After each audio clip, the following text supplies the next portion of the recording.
ഓമോ coffee എന്ന് പറയുമ്പോൾ നിറച്ച് കോഫി ഇട്ടാ വയറ് നിറച്ച് കോഫി കുടിക്കാം. നമ്മള് ഒരു ചായ കുടിക്കാൻ വന്നാണ്, പക്ഷെ ഇതൊരു ഒന്നൊന്നര ചായ ആവാനാണ് സാധ്യത. കോഫി ടേസ്റ്റിങ്ങിനും ടീ ടേസ്റ്റിങ്ങിനും വന്നപ്പോഴേ അവര് 3, 4, 5, 5, 10, 15 കോഫി വന്നിട്ടുണ്ട്. Mangosteen coffee, lemon grass, ginger, turmeric, rosella tea, red ginger tea, green tea, panda tea, ginger tea, Bali coffee, vanilla coffee, avocado coffee, Bali cacao, coconut coffee and cacao spicy coffee. Mangosteen tea looks interesting. മധുരം മാംഗോസ്റ്റീന്റെ taste ഉണ്ട്. Lemon grass മധുരമായിട്ട് നശിപ്പിച്ചു. അയ്യേ.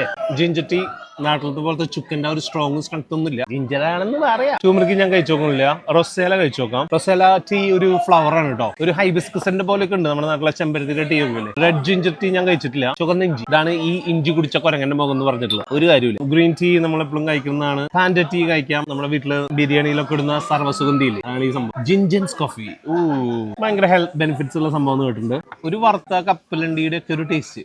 Dock bitter ഇതിലെ ഏറ്റവും അടിപൊളി coffee ഇതായിട്ടൊക്കെ തോന്നി. ഭയങ്കര കയ്പ്, ഭയങ്കര ടേസ്റ്റ്. ബാക്കിയൊന്നും എനിക്ക് ട്രൈ ചെയ്യാനേ താല്പര്യമില്ല, കാരണം അതൊക്കെ common and also very sweet. അവർ കുറച്ച് ഷുഗർ ആഡ് ചെയ്തു. ഞാനത് ആഡ് ചെയ്തെന്ന് പറയേണ്ടതായിരുന്നു, തെറ്റെന്റെ ഭാഗത്താണ്.